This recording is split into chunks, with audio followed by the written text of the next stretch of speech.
All right. So, episode 28. All right, this is our first guests on our podcast. Yeah, so welcome. FTWG. Yeah, so And they're not normal guests either. These are legendary. So we got the legendary Ray Flores here, the legendary Michael Cassel. We got Donald Cassel. And we invited you guys on the show because you guys are legends and we want to hear your story and what you got to say. And don't forget to like and subscribe. Don't forget to hit the like and subscribe. Ray's more notorious than legend. I don't know about that. You guys are pretty close in that regard. Both notorious. So yeah. So I think before we start, one question that I want to ask both of you guys is, if someone watches this episode all the way through, what do you hope they walk away with? You can start with you, Ray. Knowledge, history, the real history behind skateboarding, Bronze Age as the premier skate surf company out of Venice in the 80s. Well, before we, I gotta explain something to the audience out there. Sure. Okay, when we say legendary, we're not just saying that as a matter of fact. I mean, Ray Flores is in the Skateboard Hall of Fame. And, he's one of the OGs, okay? If everyone knows about Dogtown and just the whole culture of how skateboarding grew out of Southern California, everyone has to know who Ray is because he was at the forefront of that movement. And then my brother Mike, he's a brand starter who has started several brands like Bronze Age, which we're going to talk about, which was kind of like after Dogtown, that in the region of Venice and Santa Monica, that kind of like became the new thing at that time. Bronze Age was emerging as this new skate surf brand, which Mike started.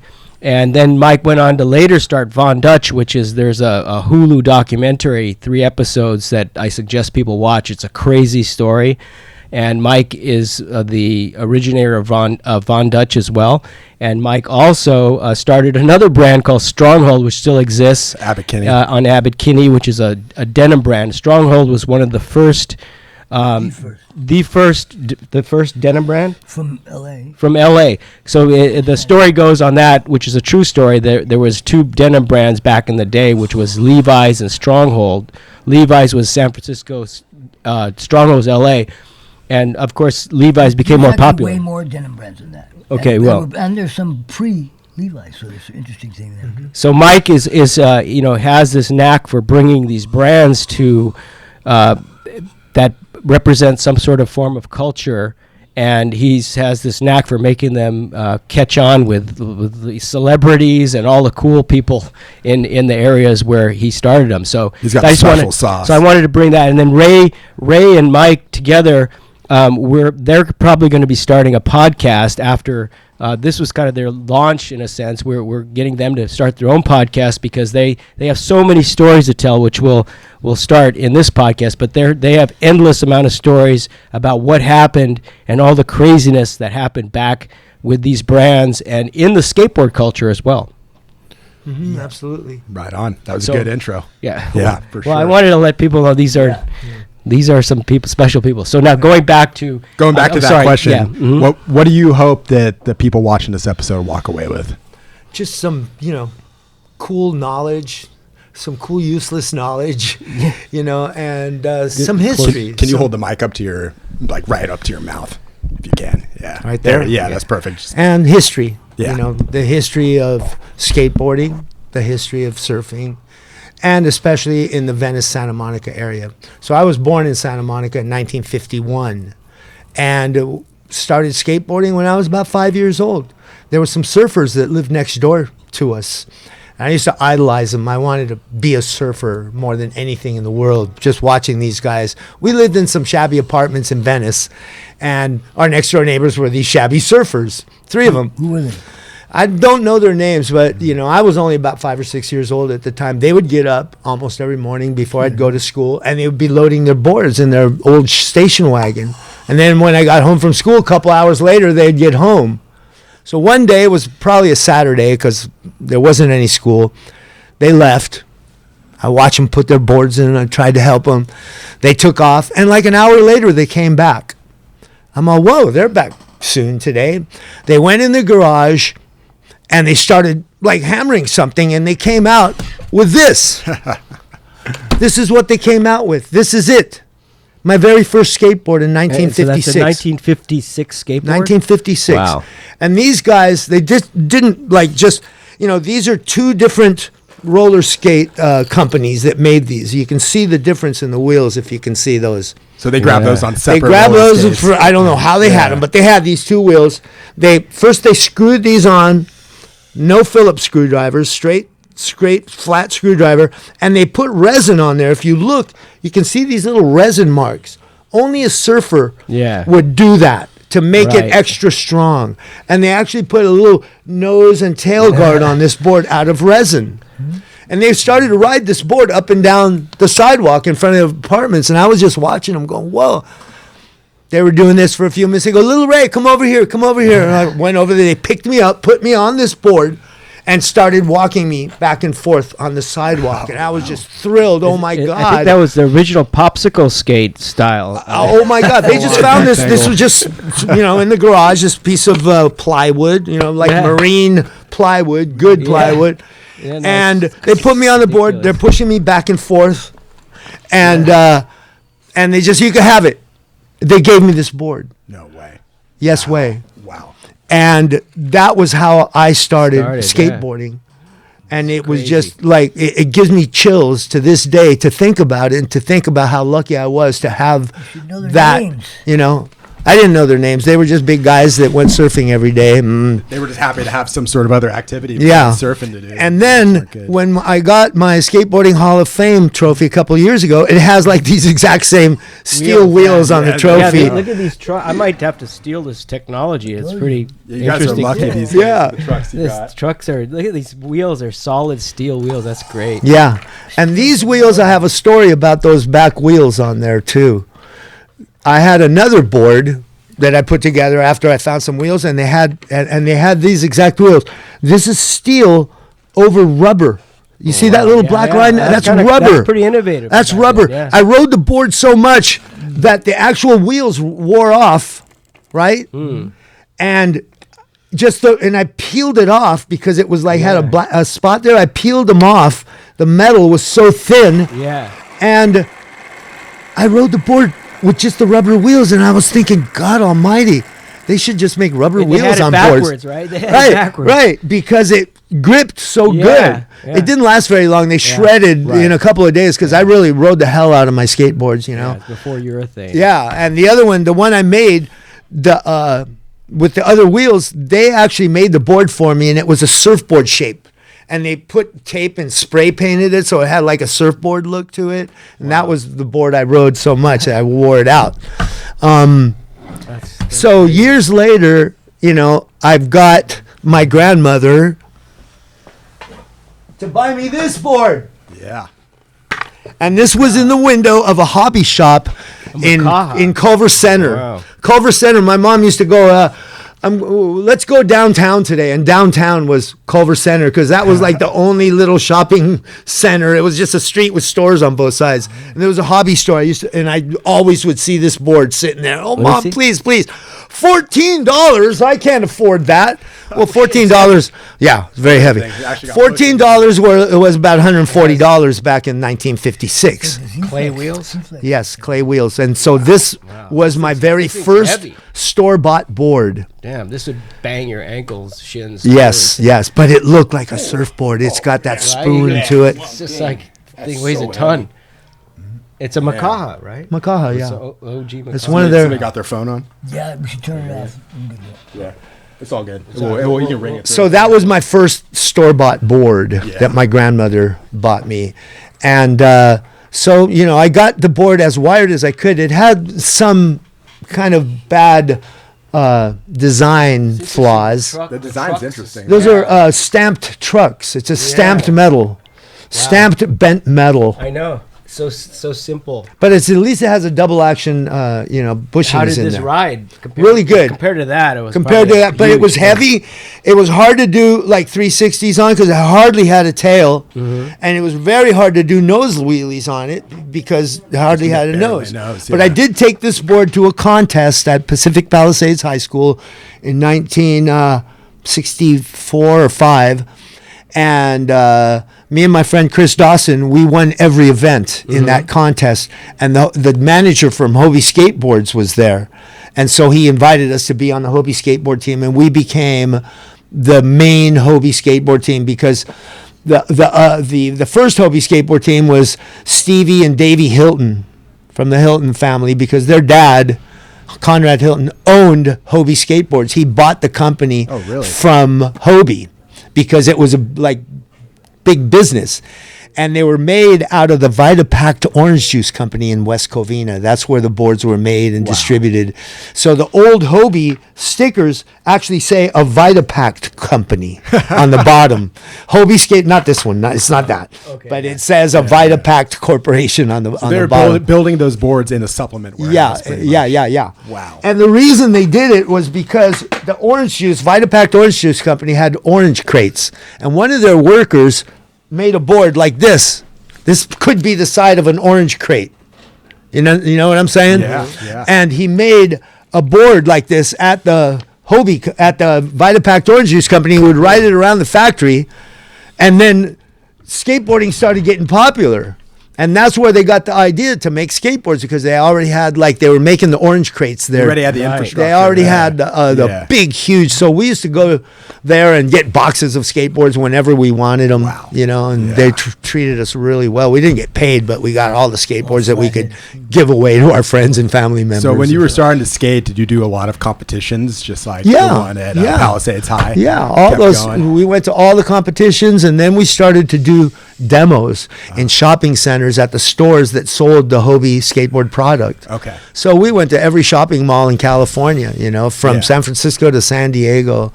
And it was great. You can show a picture of the Hobie team. Yeah, I'll put that up on the screen later on. When was the first time you started seeing Cadillac wheels and rubber wheels? Well, I was living in Marin County, going to College of Marin at the time when the Cadillac wheels first came out.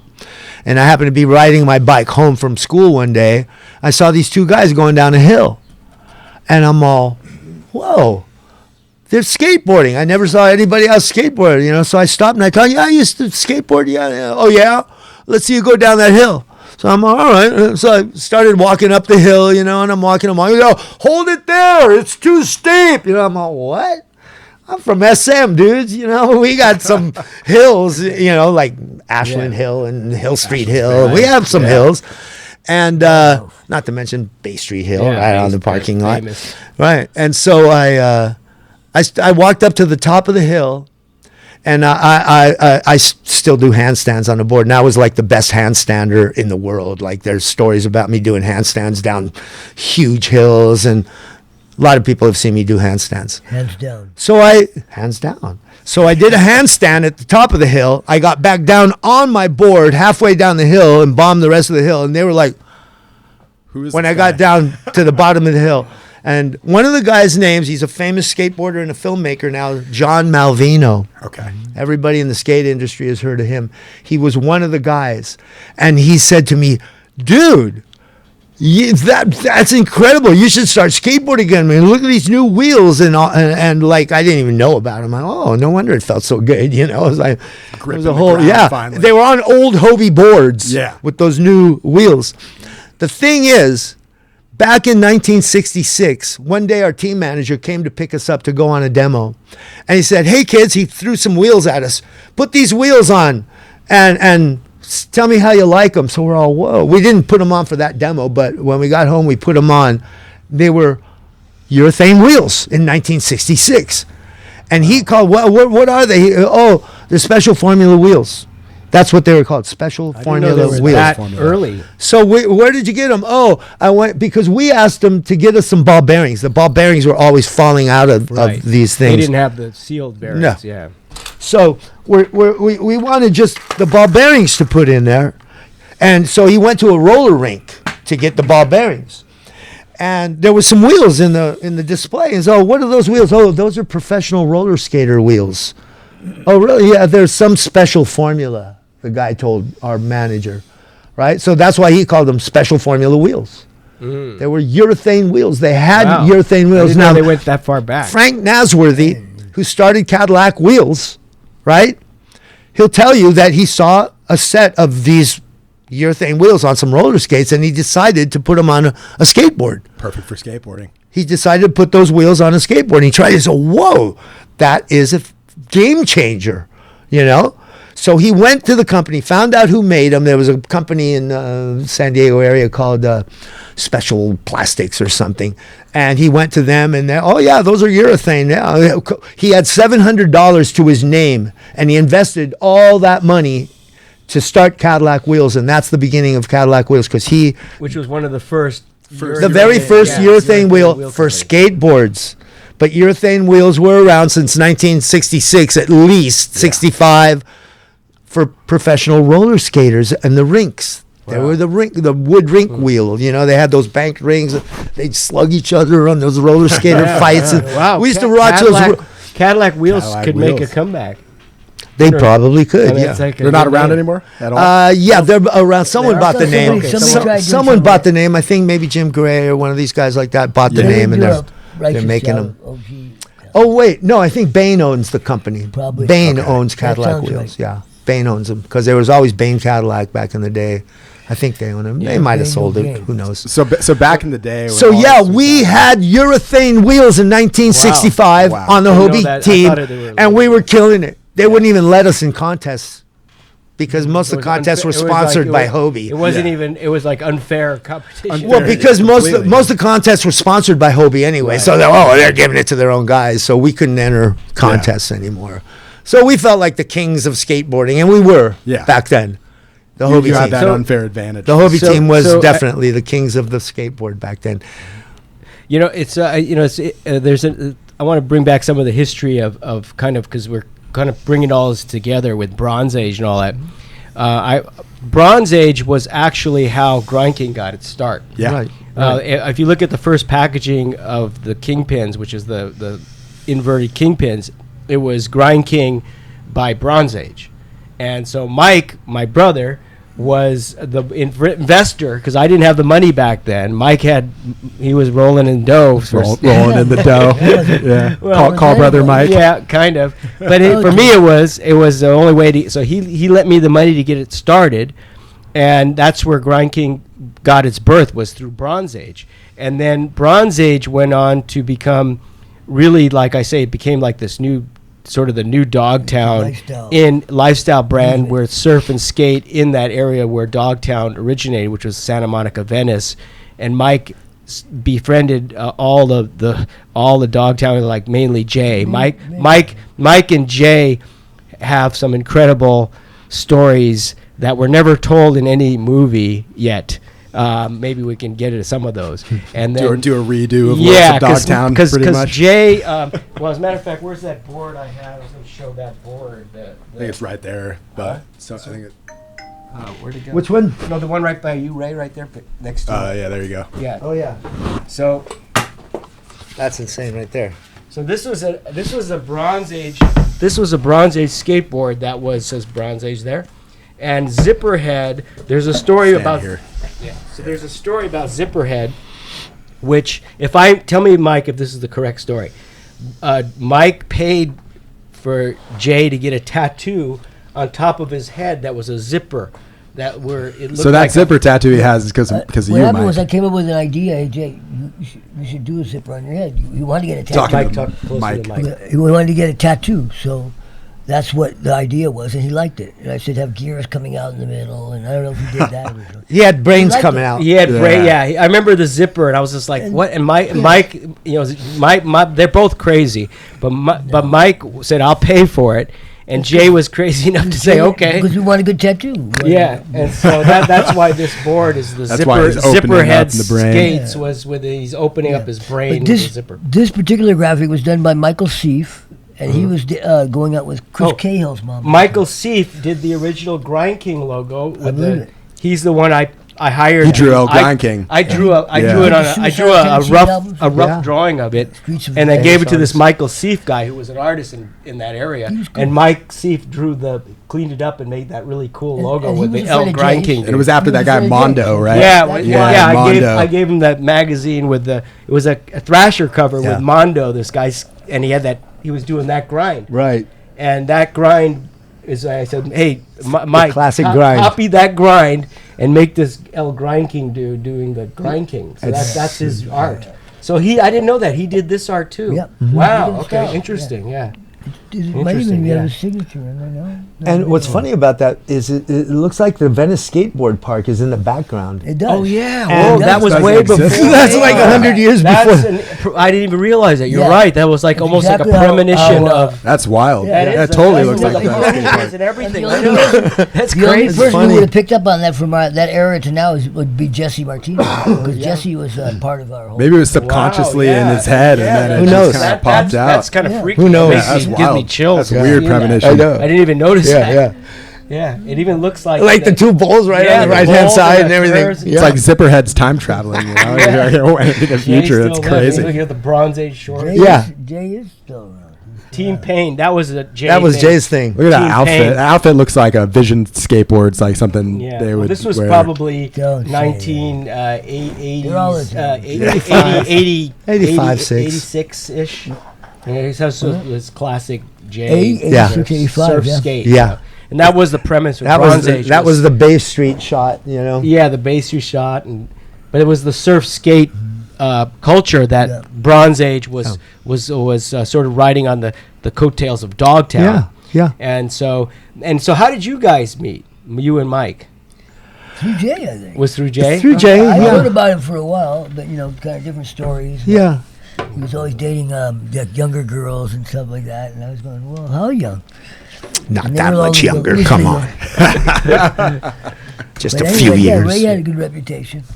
Yeah, well, But yeah, when I hooked up with Mike, I thought, this guy's crazy, you know, No, but he's yeah. got a lot to say, you know, and I can learn something from this guy because I wanted to learn about the rag business, you know, clothing business. Mm-hmm. So he hired me. I was working at the Circle Surf and Skate Shop when you were there and he was there and everything Got first. the lease on that building. Oh, let me was interject actually- here. The Circle Skate and Surf Shop, which was Mike opened this shop that was on the Venice Circle, which is the famous in Venice. There's we call it the Circle, where it's this street that goes around the center of the kind of the heart of Venice. It's the heart of Venice, and it used to be an actual. the heart of Venice. It was a canal. It was People used yeah, to drive. It's basically boats the through heart there. of Venice. and a roller coaster. And so Mike amazingly gets this skate shop called Circle Skate Shop right on the Circle. Right at the Venice was, Circle. Yeah, it was like where the right. subway You used couldn't to got a be, better yeah. location. Yeah. And I had this is when I just started GrindKing, and so because it was part of Bronze Age at that moment I needed an office. So in Circle Skate, there was a little elevator shaft. I don't know if you remember that. Yeah. It was Yeah. tiny. It was like the smallest cool. space. It was an Like elevator 5 shaft. by 8. And I told Mike, hey, let me take the elevator shaft. I'll just start. Make it an I only had the kingpin, so I didn't need much. And so that's where GrindKing got to start, was in the Bronze Age Circle Skate and Surf.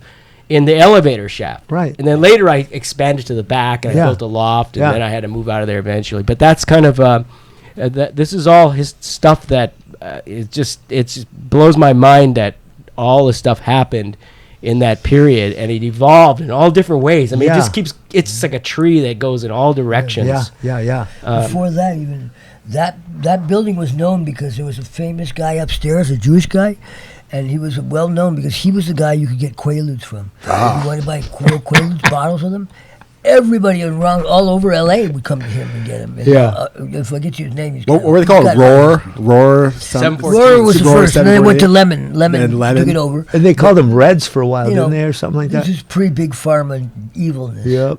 Oh man. So I was working in the Circle Surf and Skate Shop, like retail, you know, and then we got the office on Abbot Kinney. Bronze Age got their office on Abbot Kinney, so we moved there, Yeah, and I I remember was that doing one. It was a cool spot doing too. doing 24. sales, and my specialty was trade shows. Setting up the trade shows, making them have a Snowboard, too. unique look, you know, and I was also the head of the snowboard division of Bronze Age at the time. So we This had is some before Brian, that black dude. yeah, way right. before Brian. And we had some incredible like trade show booths, you know, where we would always get in trouble for pushing the limits of what you were supposed to do. Like one time Mike had tattoo artists inside the booth. They were just like giving little 12-year-old girls tattoos and stuff in there. They look like a prison cell. Yeah. And then there was a prison cell tattoo. It was definitely cutting edge because we'd go to these trade shows were still kind of like, you know, you kind of chill out. I mean, it's like everyone's trying to be professional and do look their best. And then you go by the Bronze Age booths, and they got a tattoo. They got like Christian Fletcher, J-Abs, and there's someone giving tattoos in the people booth. just randomly. It's just like, what the hell?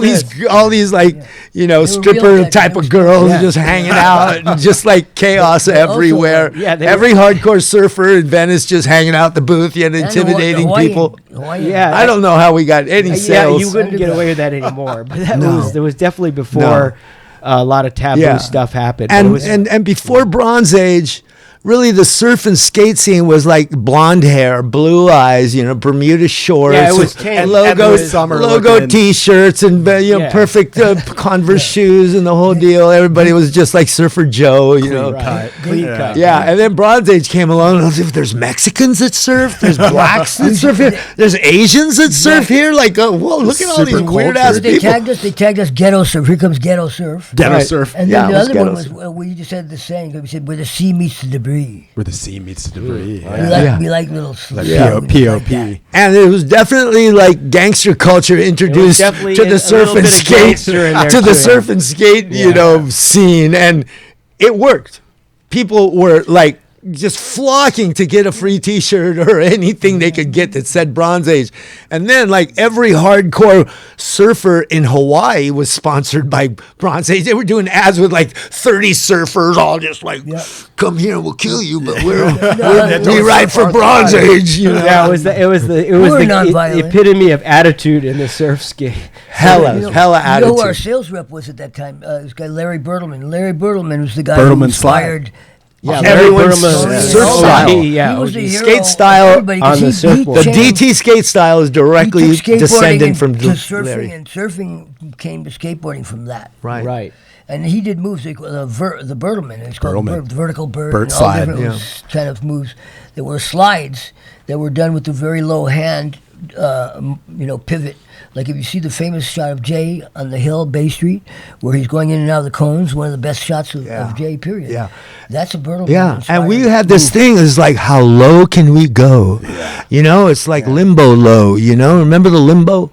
No. Remember the limbo? Oh, yeah. These little stakes that you would like walk backwards underneath. It's like we were doing that on skateboards, you know. It's like, how low can we go? And that was because that was like the really like low life. No, it was the new style. It was the new way, you know. It was the surf style. It looked like you were surfing. It was rad. So from then on, it was like handstands on skateboards, 360s, and then gone, into the bird slide. Gone in the past. He did handstands, but that's not. And my thing was that I'm probably, I would say, one of the very, very few skateboarders that evolved from handstand wheelies, jumping over stakes, to riding pools and bowls and ramps and like any weird ass thing that we can find. How you guys took, was who? The skaters became more trying to look like surfers and took it on the vertical terrain. Yeah. And then in the modern day, the surfers are trying to do the skate maneuvers. Yeah, well, just like surfing is the grandfather of skateboarding, skateboarding is really the grandfather of extreme sports. Extreme sports in general. Every extreme sports has bicycles, rail grinds and rollerblade, everything rodeo copies. flips.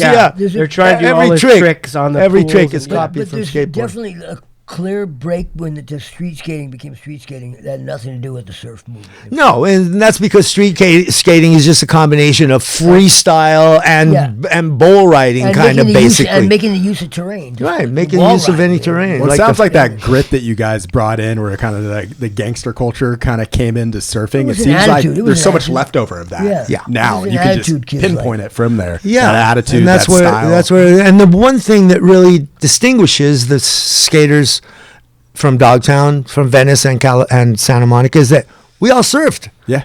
We all surfed before we rode a skateboard. You know, and skateboarding at first was just something you do when there's no surf. Just like those two surfers that made that board for me. There wasn't any surf that day. That's why they came home so early and started pounding away. 'Cause there were no waves. Well, there was this one story I'll never, in my mind, one of the classic moments in my skating memories is that Mike used to, we used to go around and hunt for empty pools or not. If they were filled and they were good shape, we'd still like, we somehow will get it. One time we would go to this pool. I don't know if you remember the NP pool.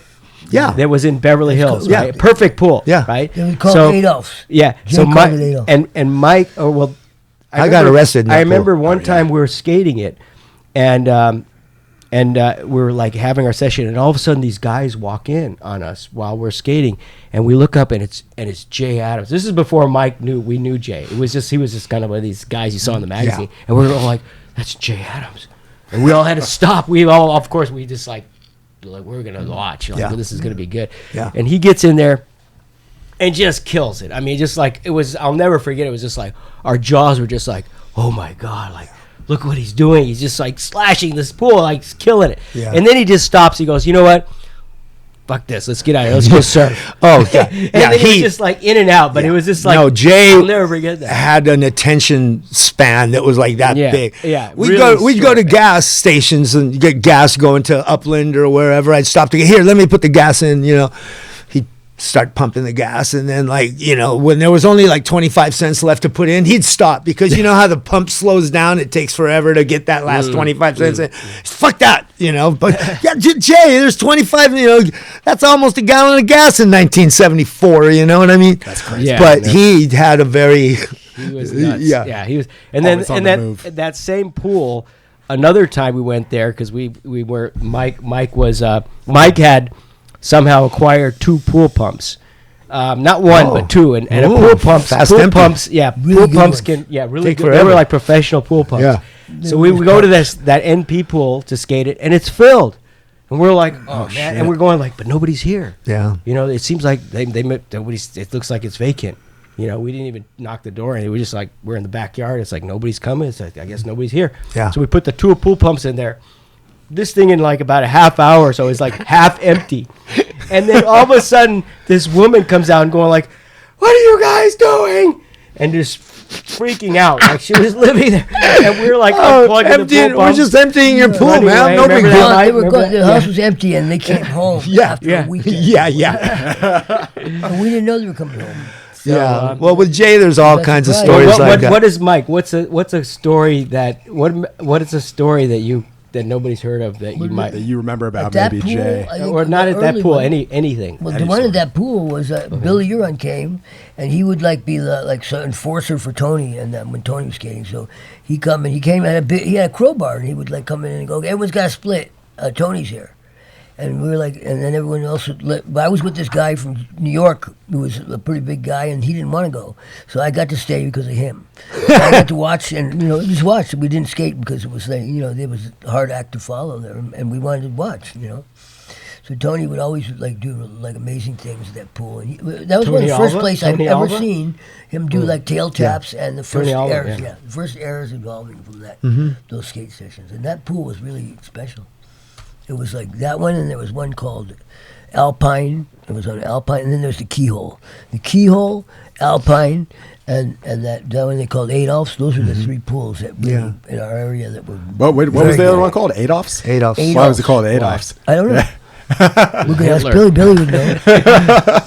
Because probably the guy that lived there reminded him of Hitler or something, Probably some German family. Yeah, there's always Some a German story. family. Maybe a guy with a mustache. NP was called NP because it had a natural Had the MP progression sticker. sticker on Right, the right. coping. Yeah. They all had nicknames. But I remember going to pools with Jay, and sometimes they wouldn't let us in, even Jay, because Jay was so crazy that even his own buddies wouldn't let him in the pool. And you know who was even crazier than Jay that hardly anybody talks about, but an amazing skateboarder with just as much style as anybody ever had on a skateboarder. One of my most respected riders, Arthur Lake. Yeah. That little guy was such a rat. Like He kinda looked like He had his Jay a own little pool. This pool, the manhole. Oh, that was the hardest pool in the world to ride. It had like King. big rock coping sticking Right, out he of was cool it. looking, And man, the way he What would- happened the to way him? He kind of. he lives in Hawaii. Okay. He's He, alive? he surfs. He lives in Hawaii. Does art. He's really a good artist. He does like this crazy like biker Oh, art he's still- with like naked biker chicks riding these Harleys with all these weird does looking that guys. stuff? Yeah, I wanna weird. see He's that. crazy. He's crazy, but he's a really gifted artist. And that guy had, to me, he was the epitome of Dogtown style. Yeah, he had that really good. He style. had an incredible style. A pool in his backyard. It was called Manhole. the manhole because it was a small pool, and it was really crazy. Like to ride that pool, everybody always got hurt. And then Arthur would get in that thing, and he was little, so the pool looked huge with him riding it, and he was just tearing that shit up incredibly. Yeah. You know who Jay always told me his favorite skater that he thought was the most underrated Yeah. too, and that got the least publicity was Dennis Agnew, Polar Bear. Oh yeah, of course. And he Yeah. was really an underrated guy Yeah. and a good guy. I like nice him. guy. Yeah, he's He rest was- in peace. He was a very down to earth kind of person. Mhm. And he was a great surfer as well. yeah. Polar Bear shaped some Also. surfboards that are still being used today and repaired and you end up kept in becoming a tattoo the artist. water. I bought a Polar Bear surfboard at this Salvation place. So I walked in there. It's like Yeah. that's a Polar Bear. Oh, And they're like, wow. let me have that board. That's crazy. Yeah. That's worth a bundle now, you know, to some people, Yeah. you know, because People he's know. definitely the Venice Underground. Yeah, he was one of the OGs. Like, they're definitely. So Yeah. speaking of Venice Underground and Bronze Age, what do you got going on with it today? Well, Bronze Age, back then, we were, you know, in the 80s, we were doing amazingly well. You know, we had, you know, some Yeah, it big was years. definitely And on especially fire. in Japan, like the Japanese people couldn't live without it. Yeah. It was like sushi to them, you know? They get big when a brand gets big out there. Man, it there goes is, crazy. you know, Shark and then frenzy. we started like, you know, kind of diversifying a bit by, you know, sponsoring other brands. We had the Passenger brand by Ron Balatbat, remember the Passenger, which was like a boutique Beverly Hills type clothing. 1984. Remember that? Yeah. You guys Yeah, had Got a those. brand name. 1984. That Yeah, was fun. 1984. That could work today. And then then Von Dutch came along, you know, Yeah. and we were at first we were just helping the guy. What's his name? Tony? Ooh. No. The original guy from Von that was selling the T-shirts. Boswell. Boswell. Big Boswell. Yeah, originally we were just like helping Boswell because we had so much stuff that we could just put the logo on, you know, Yeah. hats, T-shirts, sweatshirts, sweatpants. So we were helping them in that way, and Yeah. then we started helping them sell it because we were taking orders for them, you know. Mm-hmm. And then Mike, you know, decided like this guy is just going to hold us back because he really didn't want to diversify. He just wanted to sell hats and T-shirts. Well, I as didn't I decide remember. nothing. I didn't decide nothing. He came on board with Donald's management with Marie. Well, what Later. Happened, what happened Later. later? This is not Girls told. Like accused him of not. This is the true This is the the true this is story. like- This is the Yes. truth. Me. This is I didn't do shit. Yeah, he goes. There's This is all the- kinds of this is levels to the true story. that What's is the not- true story? Somebody Von tell Dutch? the not truth, not 'cause in the it's cool. not in the Hulu documentary. Right. They didn't tell this So, part. so how accurate is that Hulu Okay. documentary? Not very there's accurate. Not very it's accurate it's at a all. Hollywood A lot of Dramatized. The exaggeration. girl who did Totally called the Rise dramatized. and Yeah, Fall of there's Von a Dutch lot is of- more accurate. So let me just that clarify way. the real birth of Von Dutch Rise and and fall. explain the real story Please, yeah. as it goes. So Mike was doing Bronze Age before, and he had some trouble. He had to go away to the vacation I went to land. prison. Yeah, he went to prison for almost two years. He had a 4-year sentence for doing selling matter. things besides Doesn't matter. T-shirts. And anyway, he goes away for a year and 10 months. He had to do that much time. And More during than this that. period, this guy, More than Brian Lee, Brian Lee. who took it over and watched it over, but he kind of didn't. He was morphing it into his own company. his own thing, which wasn't Which was called Black and White. Gee, what an original name. Black and yeah. Well, he didn't have the right. But in all fairness, he kept it going. He kept it He going. did. He kept But the trouble Bronze is Age that going. He also took kind of control of it. So Mike lost control of Bronze Age at that point, and he comes out of prison. And at that point now, GrindKing's doing really well. I'm actually got money going, and sales are good. So I've got some extra cash. Mike tells me this idea, like, goes, hey, there's this cool idea I've got, which is a clothing thing with a hot rod, and it'll be like surf hot rod kind of thing. And he shows me the designs, and I'm of the original Bronze Age. This guy Kenneth Howard, who's the actual Von Dutch, whose Von Dutch nickname was Von Dutch. And so, Von Dutch, yeah, he was and he shows me, and I'm going like, that's really cool, because there's a flying eyeball, all his original hot rod, because he was the father of this hot rod culture. And so, well, the reason I showed you is because the guy who was with me doing Bronze Age was trying to like pressure us. So I saw that we were getting stifled by that. So Mike tells me, hey, I know the actual daughters of the original Von Dutch guy. If you can, buy the license, it was $100,000, and at that time I had a lot of money back then. Back then I had that kind of money, and I said, well, let's buy the trademarks from the daughters. So there were Lisa and Lorna Howard. We had a meeting with them, and they sold me the license, the name Bronze Age master license to use Von Dutch. So me and Mike owned this brand at that point. And then Boswell, and there was a lot. The trouble with Von Dutch there was so many people trying to claim it and wanted it at different levels. At different levels. So at one point, I let it go which was a mistake. Mike bought it. I had this guy Tony Sorensen buy it out of me, and I had so many things going. At that time I was doing. I had hazmat snowboards, GrindKing, Bella. I had like Society skateboarding. I didn't have my focus to where Mike wanted to have somebody just focus in on it. Right. So that's the real story of how it started. It developed. It grew from me and Mike, and then it went into this other thing but it was a shame because I wanted to see it, and Mike wanted to see it be more surf meets hot rod, right? And then that's when Tony got it, it went into this Hollywood meets hot rod. And even before we started doing Von Dutch over at Bronze Age, we were like doing Von Dutchy stuff. Like here, this is a kind of a Von Dutchy logo. If they can see that, I can see that. Bronze Age, and it has that kind of Triumph Norton motorcycle kind of logo. Von Dutch got their logo, right. So those accents, right? So we were doing Von Dutch just as inspiration before it was even Von Dutch, and then when we started working with Boswell, we were like, whoa, that's cool. Like we're closer to doing what he envisioned to do because we had this other brand that Southern was California perfect lifestyle for us was skateboarding, surfing, hot rods, and motorcycles. I think the biggest year that we had at Bronze Age was 5 million.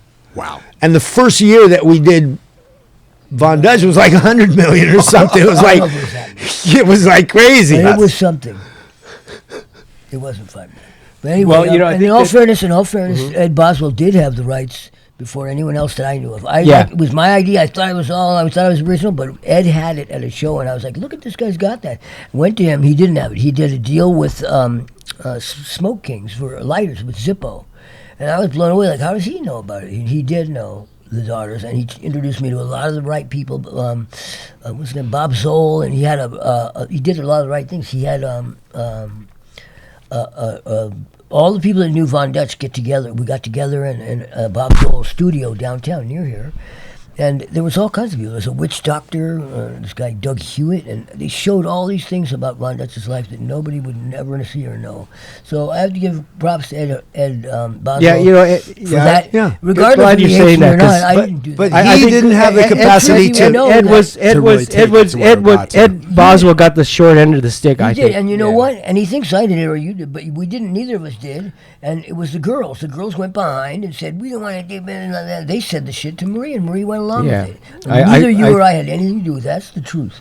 So I apologize for that, but I think I didn't do it. Well, it's good that you say that, because I think in retrospect, I think he was a good guy, and he had the original vision in a sense for it. It's kind of a shame that us three maybe should have stayed together, but whatever. I mean, history's history. Well, Von Dutch was famous before Boswell ever got who was Von Dutch? Von Dutch was Kenneth Howard.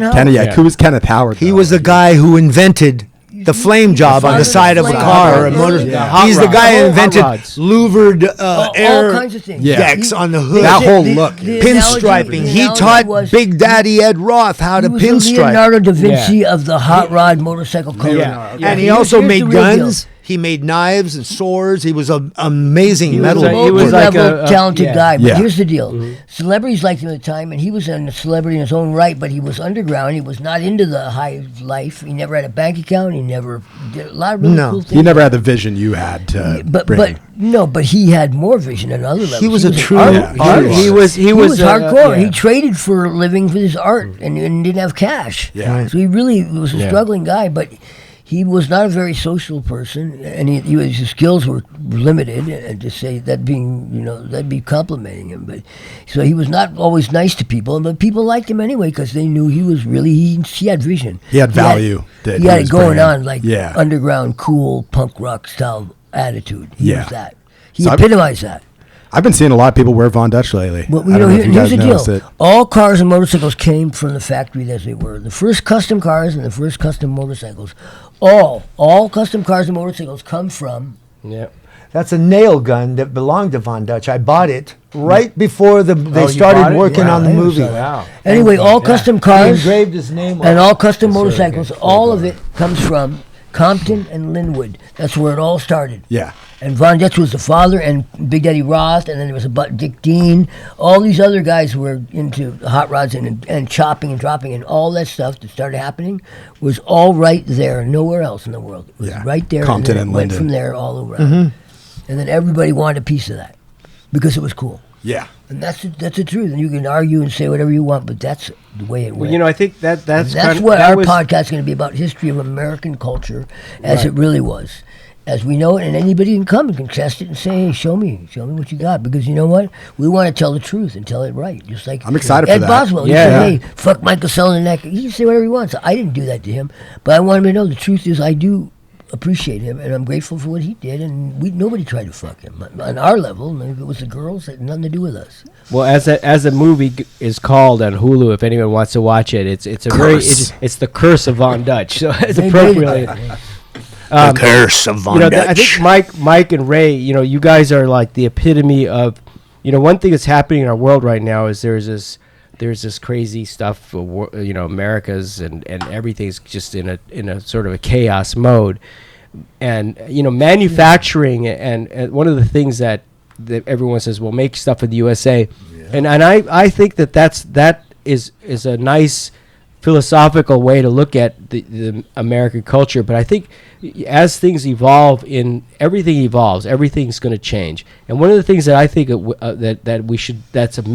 America still is sort of let's keep the heart of this American culture is not so much manufacturing as it is just the culture. Like Mike has always had this really good knack for identifying these things, like the culture of hot rods, the culture of denim, the culture of skateboarding, surf. This is what I think as an American company can be retained. Like maybe not the manufacturing, That's history, and but if you don't tell the history yeah. correctly, you're kind of full of shit.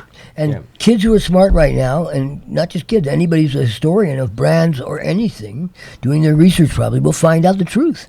Yeah. So we're trying to tell it as true as we can, and if we tell it wrong and we're corrected, we stand to be corrected. We're not, And we're not so the I gods of anything. when these guys, they're going to start a podcast, this is kind of the launch of Yeah. getting them going.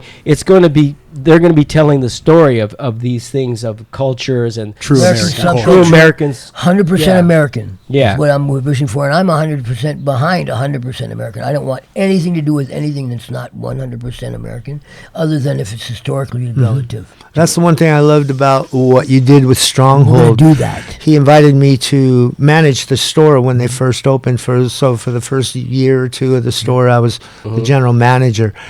And the authenticity was just like he would study it like religiously.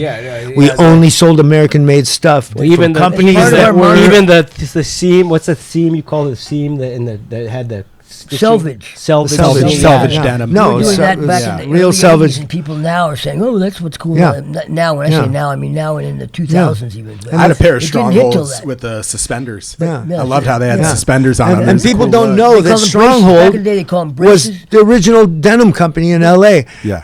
Levi's was in San Francisco. Back in the Everything was 1800s, regional, yeah. you couldn't get from San Francisco to L.A. There was no way to get there. Yeah. There's no road. There was no coast highway. There was no horses. freeways.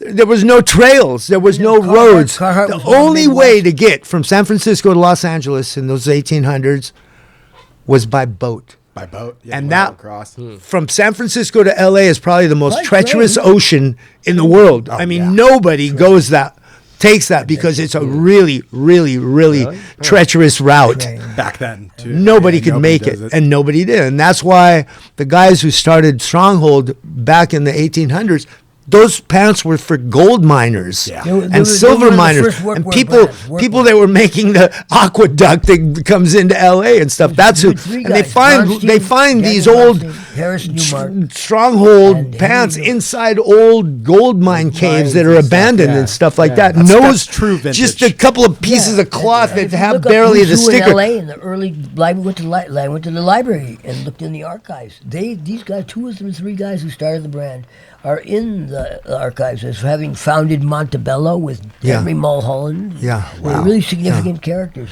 Seem to be. So the same thing happened to Mike reading basically at Stronghold. That happened with Bronze Age, with Von Dutch. Guys came in with money to invest, and let's kick Mike out. We Suits used came him in. enough. Yeah. And that's what happens. People keep kicking him out of his own company because he can't match the $10 million that some guy invested. And they knew they could bury me in legal fees more than anything else, and that if they were lucky, I wouldn't do anything about it because they knew I had gone to prison. I didn't want to keep going back for anything retaliatory thing. So they got lucky. Well, what we're hoping from this podcast and hopefully on your podcast is that there will be another chapter for these especially for Bronze Age and other And the other Venice things. Underground. Yeah. So let's take a quick break. Yeah. Take a Yeah, quick I'd break. like a break. Yeah. Sounds Thank good. you. All right. We'll be right back. All right. All right. We're back. A little bit of a break. So we're going to keep this one kind of short and do a part 2 at some point. But I want to end this episode just with a couple questions for you guys. So I'll start with you, Ray. Have this written down. So you've obviously been part of multiple eras of skateboarding and you've seen it grow. What's something core to the scene that you think has been lost and something that you're glad's been left behind, changing from the beginning to now? So something you're sad about and then glad? Yeah. Well, that's kind of a difficult question for sure. I'm glad that so many girls are skateboarding now. In the 60s, when I was a world champion on the Hobie skateboard team, we had 3 girls and 3 guys on the team. And we did demos all over, everywhere. And it was always 3 guys and 3 girls, equal amount of respect to the girls. And we were never ever thinking these damn girls, they're not as good, or their style sucks, or they stick their butt out too much. No, we were on an equal level to the girls, and they were doing the same things that we were doing: handstands, headstands, 360s, nose wheelies, tail wheelies. In fact, even a little bit more stylish, Yeah. And it's kind of like, I remember when I was a kid growing up, the Olympics were the biggest thing, ABC Wide World of Sports. By the way, they covered skateboarding too back then, the World Championships and stuff back then. I was in the 60s on ABC's Wide World of Sports. Anyways, the biggest event was gymnastics, men's gymnastics. They'd be doing the iron crosses, and all that. And it was amazing to watch it. But now, today, what's the biggest event in the Olympics? Women's gymnastics. Nobody cares about these sweaty grunts, But the girls are flipping and twisting and just doing this incredible stuff beyond imagination, And that's what's going to happen with skateboarding. Eventually, the girls are going to take over and be way better than the guys, which they almost are now. Yeah, they almost are now. I like that well, take. Do you think speaking of the Olympics, since we're talking about, the past to now. Yeah. Now that skateboarding's in the Olympics, do you think that's good or bad? If anything, the Olympics are going to ruin skateboarding. You know, the Olympics. You know, I mean, come on. It's just boring to watch. They're doing the same thing over again. You got these overhyped announcers. Whoa, did you see that rail slide? Yeah, I saw it 100 times before that person did it. You know, and So you think it's cheesy? it's cheesy. I mean, it's exactly. It's gentrification. It's commercialization. It's like just propaganda. You know, So it's kind of taking the magic out of skateboarding Yeah. a little bit. It Lost kind its of grit. But is. do you Now do you think it would about- be different. Yeah. Excuse me, Don. It Okay, would be Bob. different if they included bowls, pools, slalom, and freestyle, doing headstands and handstands and gymnastics. Yeah, add a little ramp. variety. They have the ramp. They have a little ramp. They go down it and they go up and fakie down it or whatever. But there's no big shit. Right. You know? How about mega ramp? Right. Yeah. No, not Too a much? mega ramp. Yeah, That's yeah. like for the X Games for and X that Games, crap, yeah. you Yeah, know. but just have a let, vert you or know, pool. Monster Energy take care of the To me, mega just ramp. a basic pool. Let's have a It's a pool. basic- Yeah. Basic Yeah. pool would be nice. Solid kidney bowl. That's actually a good suggestion. I think that would make That'd it be awesome. more. It of would a- just make especially it for it coming to inclusive. LA. They're talking about inclusivity. That's real inclusivity, not Yeah. like having some guy look like a girl rolling around, you know. But don't you think it'll be good for the sport, or you think it'll be? I mean, in general, for the It would grow the sport amazingly because like all these people go, shit, I thought skateboarding was just like going down a rail slide. I'm not going to go down a rail slide and kill It my makes ass. it more accessible to people. They can Way- understand a bowl better than they can understand going They down a can handrail. they can go down their street and Yeah. turn and slalom. That's what skateboarding is. what do you, Skateboarding. What do you, oh, sorry. What do you think of that? That Japanese thing they have called what's that called? That that game with all those weird stuff. castle where they do obstacle. Yeah, courses? that's fun. Like That's that? fun to Yeah, watch. that's Yeah, it's fun. fun to watch. I like to Yeah. watch Yeah. people eating shit one after another. You know, it's fun to watch that. You It's know, like American Ninja and Warrior that's of skateboarding. that's part of skateboarding as Yeah. well. Yeah. It's part of entertainment. skateboarding. I get more skateboarding joy. is so much more than Yeah. what it's perceived to be, and so many more people would do it. Because what is skateboarding? To me, skateboarding is riding my board to the liquor store and back Totally. home. Exactly. You know, I and get the I do most that joy almost out of every that. day. I'm still riding it, and occasionally I'll get in a ramp or in a pool. I'll feel a little confident. Some days I do, and some days I don't. Yeah. You know, at 74 years old, you know, it's not so easy to ride a skateboard anymore. But it's easier for me to ride a skateboard at a liquor store than it is to ride a bike or walk or drive a car. You know what I mean? Totally. Yeah, I just did that the other day. I got on my skateboard, rode to grab a beer, and you get that joy back, and you Yeah. remember exactly Yeah. why you were Yeah. on a skateboard rolling Yeah. around with your friends, and Yeah. you kind of lose that when it turns into. I this feel commercialized I am competition. happier when I see someone riding a skateboard to the liquor store or just cruising down the street.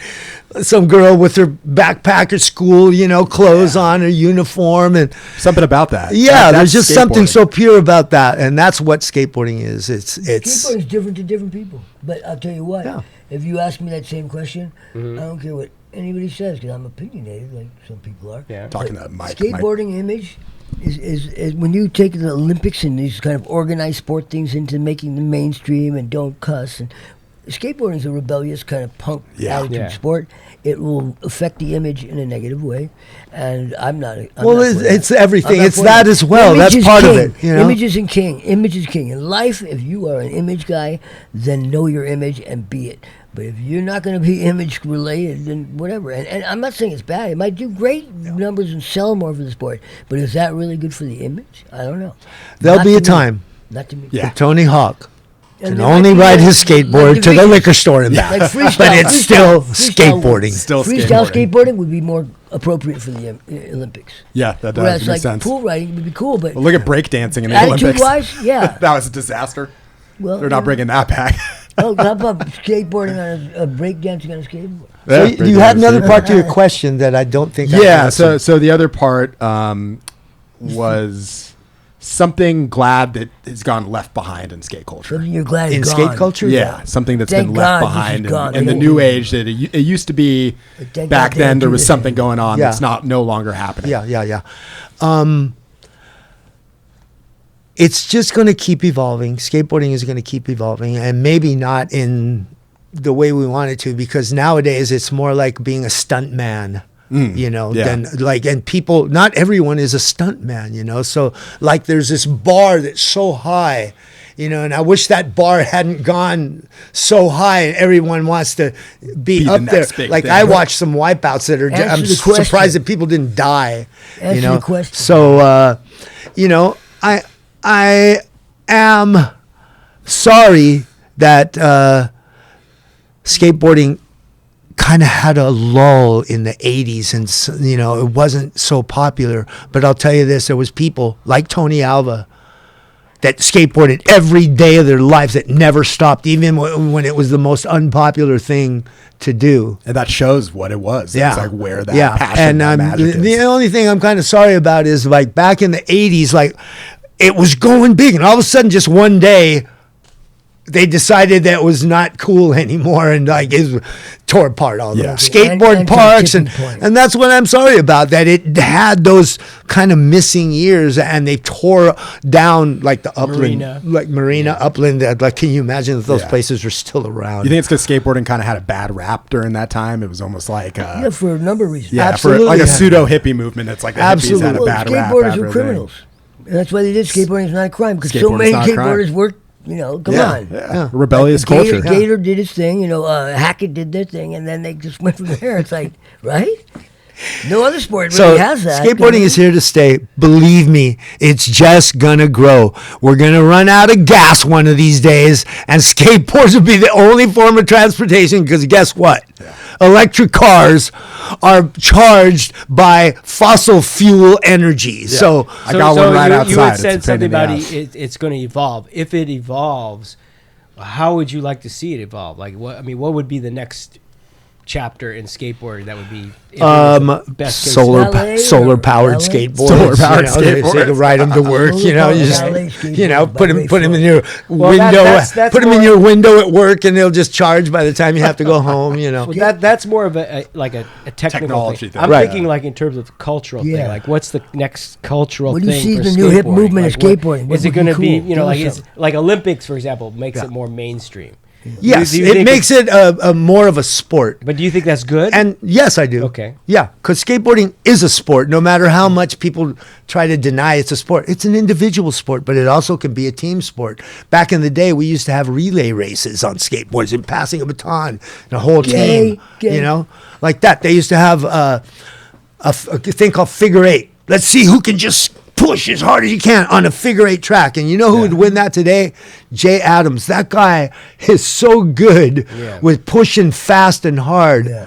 I saw him one time. They had this obstacle course at the World Championship contest, like Freeform or something, where you had to go through all these tunnels and everything, and you know, see who did the obstacle course the fastest. That's like that Fastest. Japanese Yeah, thing. Kind of like similar that. to Well, that. Jay would I've get never down seen anything like and that. in a crouching position, knees bent, totally crouched down. He could still push. Yeah. I don't know how he could do that, but that guy, he was like a rubber man. Flexible shins. Yeah. So let me ask this, because this is kind of a current thing. Skateboarding, in my opinion, it's sort of lost some of its the hardcore Cool kind factor. of cool factor is sort of diluted, in my opinion. Well, that's only because you have these girls with like string bikinis riding around in the skate park and stuff Hey, like that. guys. But why is it then like companies like Volcom and Quicksilver and I think Billabong or something like that? Why did they go out? Why are they lost? What happened to them? I mean, They're not cool anymore. They're not- Why they're aren't not they skate cool? companies, Why aren't they? first of all. Why are The reason they're not cool, Donald, is because they weren't cool to begin with. you For think? skateboarding. Well, Volcom. Volcom. Logan was cool They for were sure. cool. Bronze Age practically Those are made surf Volcom. companies, Mike made all his T-shirts when they first started, didn't you, That's Mike? true, Or- but in all fairness, they had a their cool thing. time. No, they're good Well, but I mean, guys and they're cool this guys. is a good segue to yeah. kind of like now.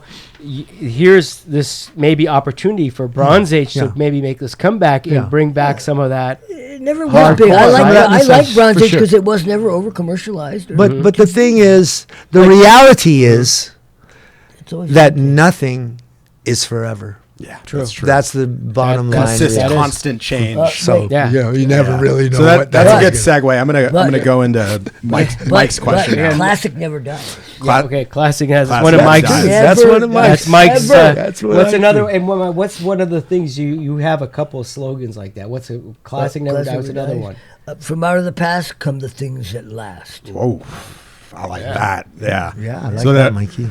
So me and Donald kind of changed the idea of the show, and it was the Team GrindKing show. Now it's the FTWG show, and the show's about starting things from nothing. So making something out of nothing. So this question's for you, Mike.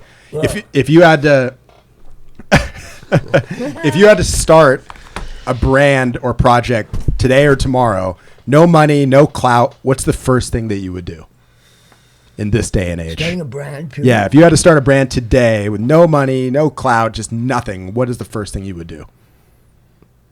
Well, come up with a good idea. Yeah. How do you come up with good ideas? That's something that's like a divine connection thing, I think. For me, it's always been, I don't know where it comes from, but it almost feels like it was given to me from a higher power. For me, that's a beautiful answer. I can't really take credit for some of the stuff I come up with. I don't know where it comes from. So I feel something like that. Well, you also spiritual. You also have told me, which I agree with, is the authenticity of. Authenticity speaks for and sells itself. Yeah. Those are my three mantras for branding. Is classic never dies, authenticity speaks for and sells itself, and then the third one. And if we do work within those graphics wise, we'll always be able to do those. And then the third one is what you stand for is more important than what you sell. What you stand for is the foundation of everything, and they all tie together, the three things there. And those are three things that did not come from any books or anything. It came to me from mistakes, I think, more than anything.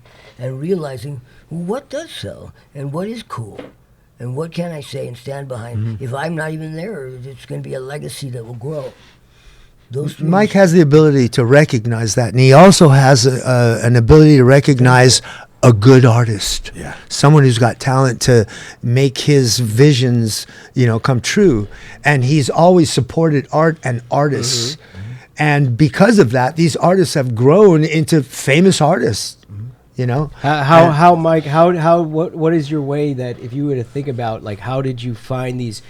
You had this knack for all of a sudden I'd always be blown away because I'd go hang out and visit Mike somewhere, and he'd have these celebrities, or Jay would be there. Jay Adams was his buddy, and what was the musician, the guy, your buddy Ben Harper, and what was the other guy, the other guy that was a big famous guy that he ended up coming to my house, that guy that played from Jane's Addiction. Jane's Addiction. That how did you come to what's your trick to this being this master? Just being authentic. I think just being yourself and not giving them too much props. It's not that Mike was gravitating towards them. They were gravitating towards Mike. Jane's Addiction, the whole band was wearing Bronze Age back in the day. Can I tell you, they wanted to be accepted in the Venice culture is kind of what it was.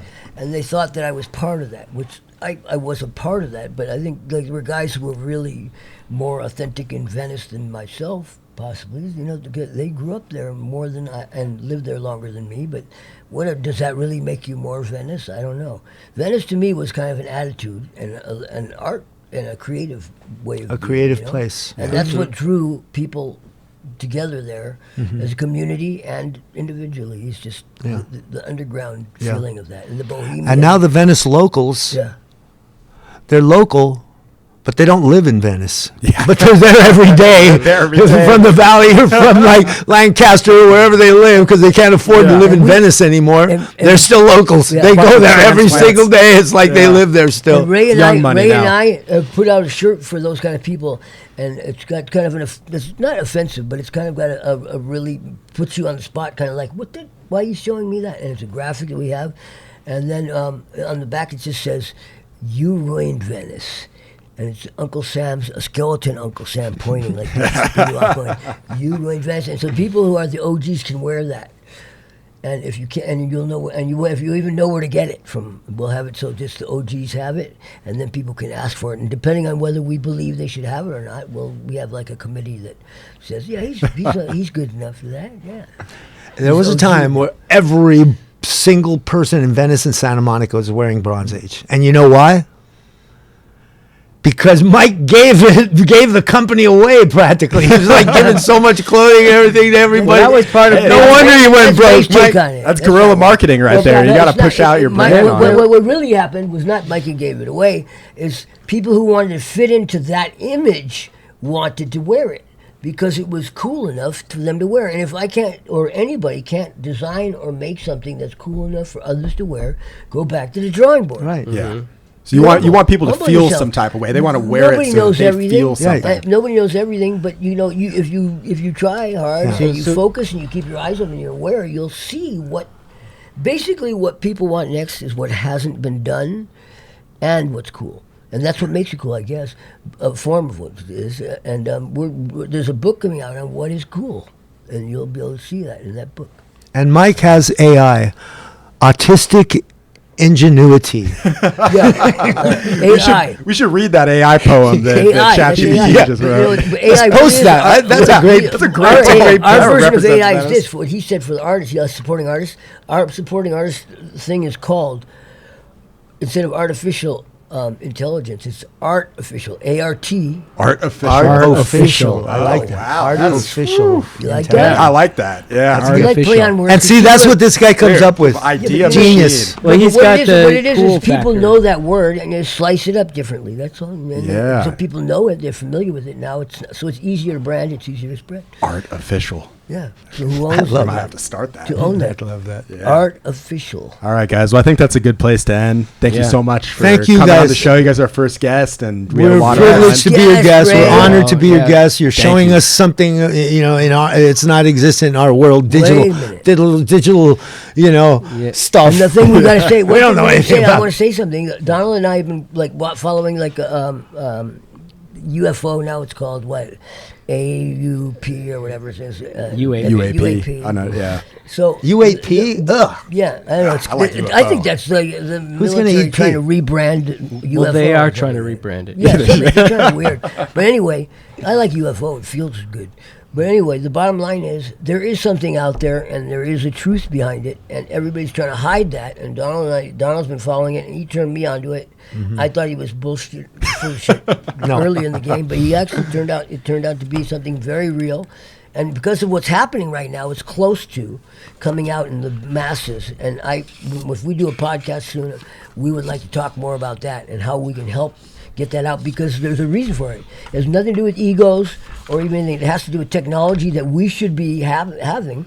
And I need help. Like I have rheumatoid arthritis right now, and who's to say that they wouldn't know, because they're smarter than us. They might know how to, have cures some- for have some cancer and medicine those kind of for things. arthritis. I need help with that, and they are. It's a shame, and it's a crime to keep it away from not just the American people, the people in general, because they have something really better than cool. They have something that's advanced and evolved, and we are not that by hiding it from our people, lying to the American people and the rest of the world. That there's nothing like it. There's nothing on there because of in the name of the military and their. Priorities or whatever you want to call them, and then there's the oil and other utility companies, and even big pharma. They're all trying to hide it, but the truth is, there is something there, and everybody will see that. The soon. truth is, If they're willing you're to a look at it. genius, but he's smarter. How do you have that? He's smarter, but he's a genius. That He doesn't thinks stuff, and he makes it happen. That's good. Execution. Yeah. That just Yeah. means that Idea. intelligence on any level has its own thing, and it has a weakness 100%. too. You can't be smart in everything, and you can't So- be, We're probably gonna have to have a part 2 on the UAP. Yeah. Yes, we are. So thanks, guys. It was our yeah. privilege, Yeah. our pleasure. Yeah, it Thank was you guys awesome. so much for Appreciate having it. us. Come Yeah, on, we'll really come on appreciate again it. soon. Bring out So things. hit that like or subscribe. We'll see you guys soon. Episode 28 is done. You guys have product yourself? Peace out. You guys sell